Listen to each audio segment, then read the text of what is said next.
Okay, welcome to GS101, Geospatial Information Systems. This is an interesting course because it builds on knowledge, skills and understanding that you gained in the first semester of your degree in first year. For example, in GE101, you'd have learned about the Earth, what it looks like, what it's made of, the processes that shape it, what goes on in the atmosphere. So you have a good understanding of what the Earth is and how it works, and even did a bit of map reading, etc. to introduce you to taking measurements from the Earth. That's taken one step further in GS100, where you study field techniques like measuring, taking compass bearings, angles, determining tree heights, doing social surveys, sorts of things you need to have and the skills you need to have to be able to operate in the field when you're investigating the Earth.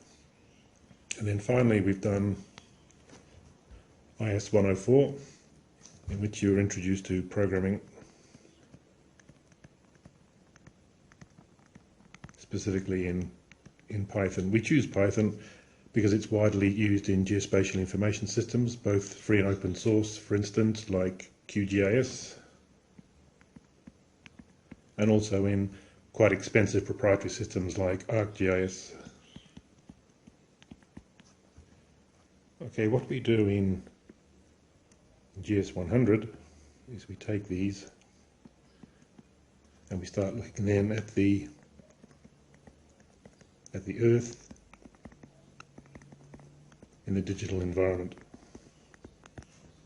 So we're going to learn next how we take the real Earth, we approximate it into a computer, and then we can store that information, manipulate that information, and output that information to give us new information and useful information about how the Earth works. So the whole time we're doing that,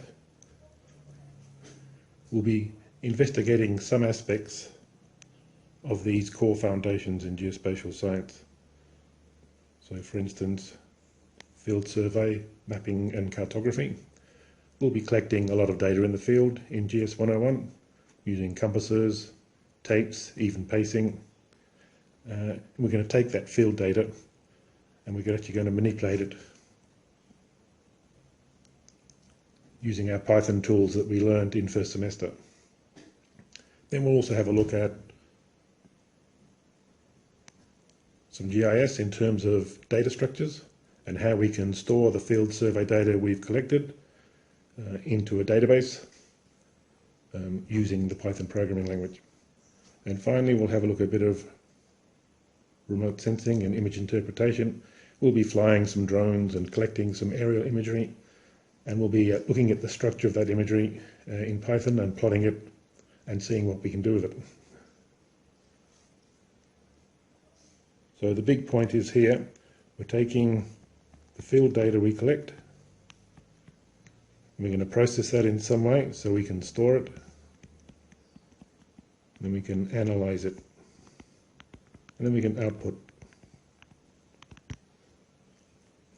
So each week, piece by piece, we'll look at different aspects of the geospatial core foundations, and by the end of the semester you should have a pretty good idea about geospatial science, what it is, and where you're heading in your careers in this particular area.